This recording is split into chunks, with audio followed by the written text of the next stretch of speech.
Hi, good afternoon. Today I want to talk to you about one of my students in my class and go over a plan that I've developed to help him overcome one of his learning disabilities. A little bit of background information. This boy is he's from a lower socioeconomic status family. He does have a history of abuse and neglect in his home. And also, there's a history of drug exposure, meth to be specific, that mother actually did the first half of her pregnancy. And these things are all found in his medical documentation. Now, the issue that the student is having is that he has an ADHD diagnosis. So he has trouble focusing, sitting still, a short attention span. He has been acting out for peer attention, and there's no social interaction really. He kind of stays by himself and doesn't really interact with anybody, play with anybody. Almost seems like it makes him uncomfortable.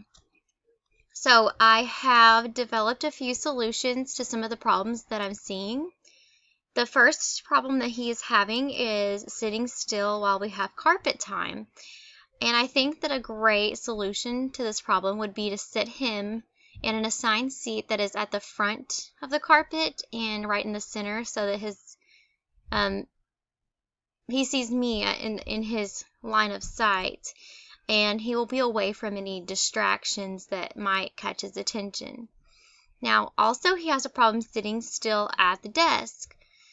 And I think that I could modify his seat by adding a movement band. And I've seen them, they're like black bands that hook to the legs of the chairs where they can bounce their feet.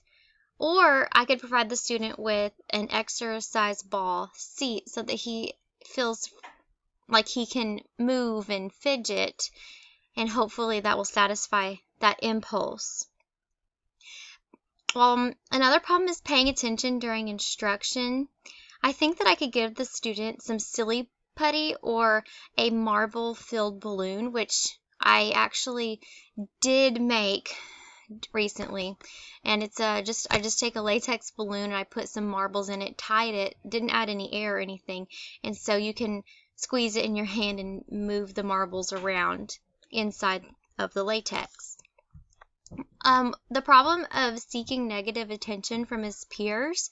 Now, this includes running around the room, hiding under tables, jumping off of shelves, very, very risky behavior.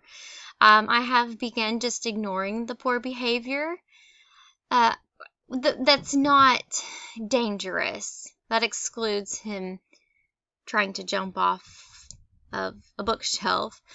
But the running around the room, trying to get me to chase him, I'm just ignoring it and focusing my attention on other students. And I have seen that that has helped because he sees that I'm not going to chase after him and I have other students I have to attend to. And I have noticed a decrease in that behavior. Now, with him not interacting with his peers very often, I believe that a great solution would be for me to offer more group activities in which I assign the group so that he's not left feeling like nobody has chosen him or like he has to pick a group. And I have a quote here from the book. A teacher can facilitate the acceptance of a child in a classroom by exhibiting an open and positive attitude. And I can do that. He doesn't respond to many consequences, and I think I need to offer more immediate consequences and rewards so that he's not having to wait. Now, a quote from the book is from Abraham Maslow, one of his theories of self-actualization. I believe that if I meet the needs of this student and then build upon that, then I can help him become the best version of himself in education. And I believe this is going to work because he's going to receive the appropriate modifications to aid in offering him a high quality education, but I'm also going to be promoting acceptance from his peers and helping him interact with those around him.